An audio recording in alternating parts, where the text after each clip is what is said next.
Assalamualaikum warahmatullahi wabarakatuh. Saya dari kelompok 1 ingin memaparkan materi pasar persaingan monopolistik. Pertama, pengertiannya. Pasar monopolistik merupakan pasar yang memiliki banyak konsumen yang dapat menghasilkan suatu komoditas yang berbeda-beda. Jenis pasar ini juga seringkali disebut sebagai pasar yang memiliki banyak penjual yang hanya menawarkan satu jenis produk namun dengan kualitas, bentuk, dan ukuran barang yang berbeda. Ciri-ciri pasar persaingan monopolistik. Pertama, terdapat banyak penjual. Kedua, barangnya bersifat berbeda corak. Ketiga, perusahaan mempunyai sedikit kekuasaan memengaruhi harga.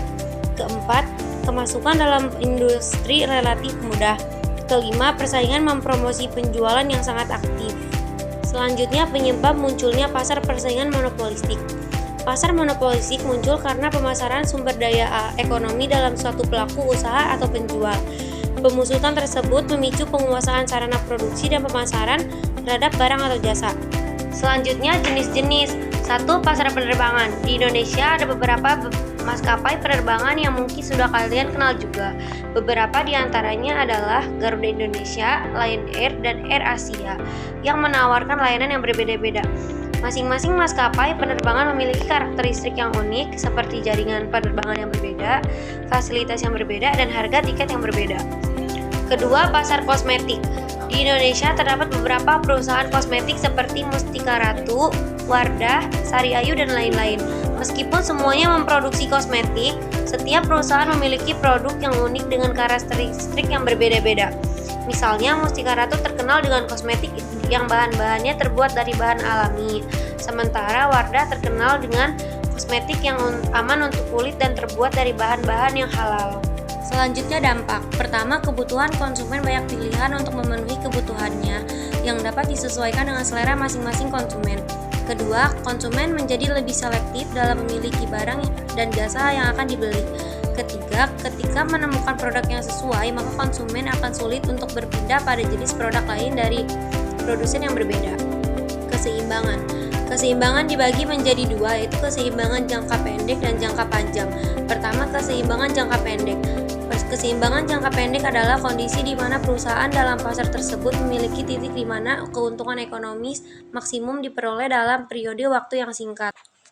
Dalam keseimbangan jangka pendek pasar monopolistik, perusahaan cenderung beroperasi pada titik di mana keuntungan ekonomis maksimum diperoleh dalam periode waktu yang singkat. Namun, keseimbangan ini bersifat dinamis dan dapat berubah-ubah seiring dengan dinamika pasar yang terus berubah. Sedangkan keseimbangan jangka panjang adalah kondisi di mana perusahaan dalam pasar tersebut mencapai titik di mana keuntungan ekonomis nol dalam jangka waktu yang lebih panjang. Dalam keseimbangan jangka panjang pasar monopolistik, perusahaan cenderung beroperasi pada titik di mana keuntungan ekonomis menjadi nol dalam persaingan yang semakin intensif.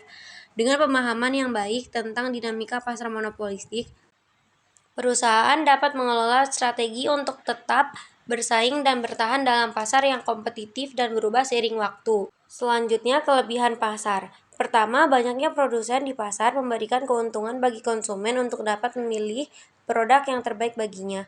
Kedua, banyak inovasi yang dilakukan mulai dari proses produksi atau mengembangkan cara untuk menarik konsumen. Ketiga, kebebasan keluar masuk bagi produsen, mendorong produsen untuk selalu melakukan inovasi dalam menghasilkan produknya. Kekurangan pasar. Pertama, memiliki persaingan yang tinggi dari segi harga, kualitas, dan pelayanan. Kedua, membutuhkan modal yang besar untuk masuk ke dalam pasar. Ketiga, pasar ini selalu mendorong produsen untuk selalu berinovasi. Keempat, banyak produsen dalam pasar membuat persaingan yang ketat. Pasar persaingan monopolistik dalam perspektif Islam. Dalam perspektif Islam, pasar monopolistik atau pasar di mana terdapat satu produsen tunggal yang mengendalikan produksi dan harga dapat dilihat dari sudut pandang etika ekonomi Islam. Prinsip-prinsip ekonomi Islam menekankan pentingnya keadilan, kebersamaan, dan kesejahteraan sosial dalam aktivitas ekonomi. Selanjutnya adalah praktik pasar monopolistik terhadap suatu pelaku. Pertama, penetapan harga yang tinggi. Kedua, pembatasan produksi. Ketiga, diskriminasi harga. Analisis struktur persaingan dan sistem pasar monopolistik. Struktur persaingan dalam pasar monopolistik yaitu mengacu pada pertama, jumlah penjual. Kedua, diferensial produk. Ketiga, kemudahan masuk pasar. Keempat, informasi pasar. Selanjutnya ada sistem pasar monopolistik yang juga mengacu pada penetapan harga, kedua jumlah produksi, ketiga laba ekonomi, dan keempat adalah efisiensi pasar. Kesimpulan dari materi tersebut adalah pasar monopolistik merupakan suatu pasar yang dikembangkan karena tidak adanya kepuasan dalam pasar persaingan sempurna dan pasar monopoli. Dengan kata lain, pasar monopolistik adalah gabungan dari pasar sempurna dan pasar persaingan monopoli.